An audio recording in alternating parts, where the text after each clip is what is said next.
రాష్ట్రంలో కూటమి ప్రభుత్వం ఏర్పాటయ్యి సుమారుగా 14 నెలలు పూర్తయింది. ఇప్పటికే చూసుకుంటే 80% వరకు కూడా ఇంతవరకు సంక్షేమ పథకాలేమి, అభివృద్ధి పథకాలు కూడా మరొక వైపు అన్నీ పూర్తి చేసామంటూ కూడా కూటమి నాయకులు చెప్పుకొస్తున్న నేపథ్యం అయితే కనిపిస్తుంది. ఇదే క్రమంలో మనతో పాటు మాట్లాడడానికి విజయనగరం డీసీసీబీ జిల్లా అధ్యక్షులు అయినటువంటి కిమిడి నాగార్జున గారు మనతో పాటు ఉన్నారు. ఆయన అడిగి మరి మీరు తెలుసుకునే ప్రయత్నం చేద్దాం. సార్ చెప్పండి సార్, చూసుకుంటే రాష్ట్రంలో ఏ విధంగా అభివృద్ధి సంక్షేమం ముందుకు వెళ్తుంది? నేను చూసుకుంటే బొత్స సత్యనారాయణ గారు కూడా అసలు ఏమీ అభివృద్ధి అనేది ఏమీ లేదు, సంక్షేమం కూడా ఏమీ లేదు, కూటమి ప్రభుత్వం ఏర్పాటైన తర్వాత మేము పెట్టిన పథకాలు కాకుండా కొత్త పథకం ఏ ఒక్కటి ఇచ్చారో మాకు చెప్పాలంటూ కూడా ప్రశ్నించిన పరిస్థితి కనిపిస్తుంది. దీన్ని ఎలా చూడమంటారు? ఏమండి, బొత్స సత్యనారాయణ గారికి నేను ఒక విషయం అడుగుతున్నా. రాష్ట్రంలో జరుగుతున్న సంక్షేమ కార్యక్రమాలు కానీ, రాష్ట్రంలో జరుగుతున్న అభివృద్ధి కార్యక్రమాలు కానీ మీకు కనబడట్లేదా? ప్రజల యొక్క జీవన ప్రమాణాలు పెంచడానికే సంక్షేమం కానీ అభివృద్ధి కానీ ఉంది.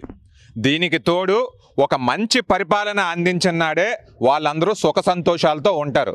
తెలుగుదేశం పార్టీ ఇవన్నీ ఇస్తుంది.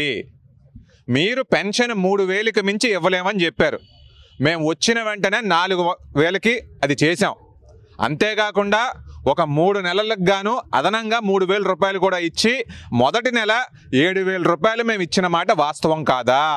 ఒక పిల్లాడికి మించి వాళ్ళదేంటది అమ్మఒడి ఇవ్వలేమని చెప్పడం జరిగింది. మేము ఎంతమంది ఉంటే అంతమందికి కూడా తల్లికి వందనం కార్యక్రమం ఇస్తున్నామా, ఇవ్వట్లేదా?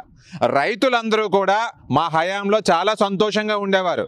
ఎందుకంటే వాళ్ళు పండించిన పంట ఎప్పుడు కూడా మీరు కొనుగోలు చేసేవారు తప్ప దానికి తగిన డబ్బులు మీరు తిరిగి ఇచ్చేవాళ్ళు కాదు.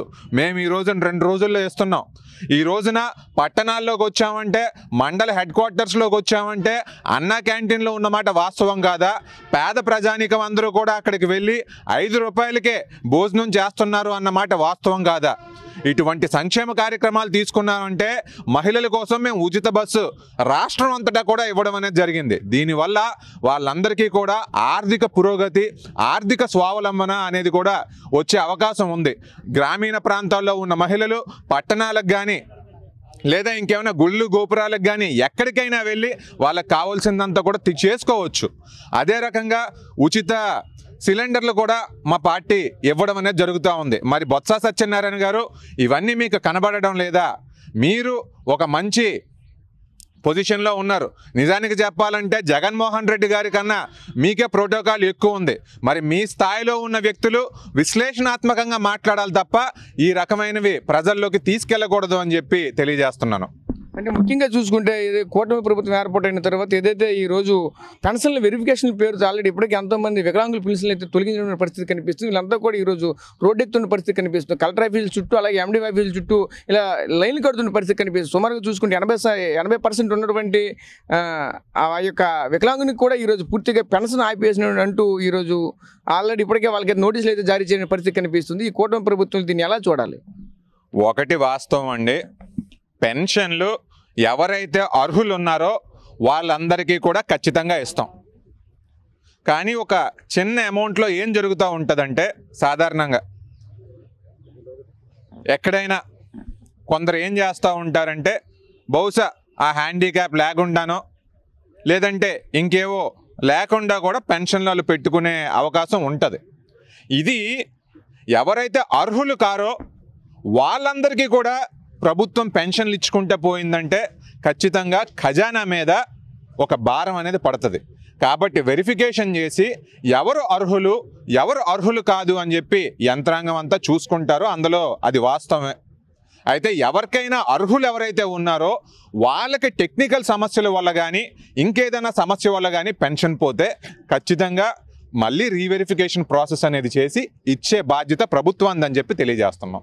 ఈరోజు చూసుకుంటే రాష్ట్ర వ్యాప్తంగా కూడా ఎరువులు ఎవరికి కూడా రైతులకు సకాలం అందట్లేదంటూ కూడా ఆందోళన చేస్తున్న నేపథ్యం అయితే కనిపిస్తుంది. మీరు ముఖ్యంగా చూసుకుంటే ఉమ్మడి విజయనగరం జిల్లా వ్యాప్తంగా కూడా తగు ఎరువులు ఎక్కడ కూడా లేవనటువంటి పరిస్థితి కూడా నిన్న సమావేశంలో జిల్లా పరిషత్ సమావేశంలో కూడా నేను ఒక పక్క చెప్పుకున్న పరిస్థితి కనిపించింది. సుమారుగా చూసుకుంటే 8,000 మెట్రిక్ టన్నులు కూడా పూర్తిగా దిగుమతి త్వరలో చేస్తున్నట్టు కూడా చెప్పుకున్న నేపథ్యం కనిపించింది. అంతే ఎలా చూడాలి? చూస్తే ప్రతి ఒక్కరు కూడా ఈరోజు రైతు భరోసా కేంద్రాల వద్ద కావచ్చు, అలాగే మండల ఏవో ఆఫీసు వద్ద కావచ్చు, అంతా కూడా బారులు తీసుకున్న పరిస్థితి కనిపిస్తుంది. ఎందుకు ఇంత క్రైసిస్ వచ్చింది ఎరువుకి?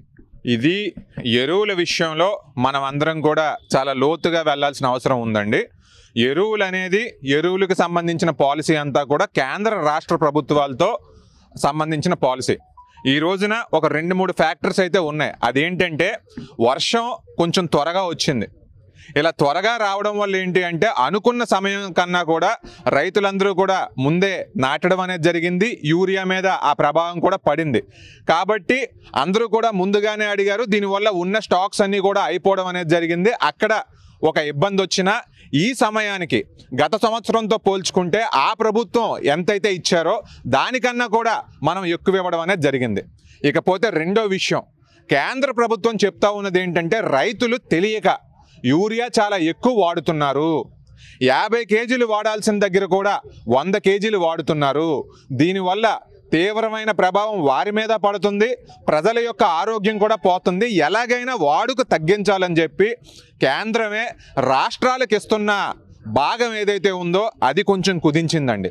అలాగే వాళ్ళు చెప్తా ఉన్నది ఈ ట్రెడిషనల్ యూరియా నుంచి వెళ్ళిపోయి నానో యూరియా వాడండి అని కూడా చెప్పడం అనేది జరుగుతూ ఉంది. కాబట్టి దీనివల్ల కొంత డిస్టర్బెన్స్ వస్తున్నమాట వాస్తవమే. అయితే మేము కానివ్వండి, రాష్ట్ర ప్రభుత్వం కానివ్వండి, కేంద్ర ప్రభుత్వంతో మాట్లాడి ఈ సమస్య పోయేలాగే మేము చూస్తున్నాం. అంటే ప్రతిపక్షం కూడా ఒకటే చెప్తుంది, కేంద్ర రాష్ట్ర ప్రభుత్వాలు కూడా ఎన్డీఏ కూటమిలోనే ఉన్నాయి, ఎందుకు వీళ్ళ మధ్య సమన్వయం లేకుండా ఎందుకు ఇలా ఉంటున్నారంటూ కూడా చెప్పుకొస్తున్నారు. ఎందుకు ఇలా జరుగుతుంది అంటే దాన్ని సమన్వయ సమస్య అని చూపించే దానికన్నా కూడా అండి ఒక పాలసీ మ్యాటర్. అది యూరియా తగ్గిద్దామని చెప్పి కేంద్రం అనుకుంటా ఉంది, వెంటనే తగ్గించామంటే ఇబ్బంది పడతామని చెప్పి రాష్ట్ర ప్రభుత్వం చెప్తా ఉంది. కాబట్టి ఇది త్వరలోనే సమస్య పోద్ది.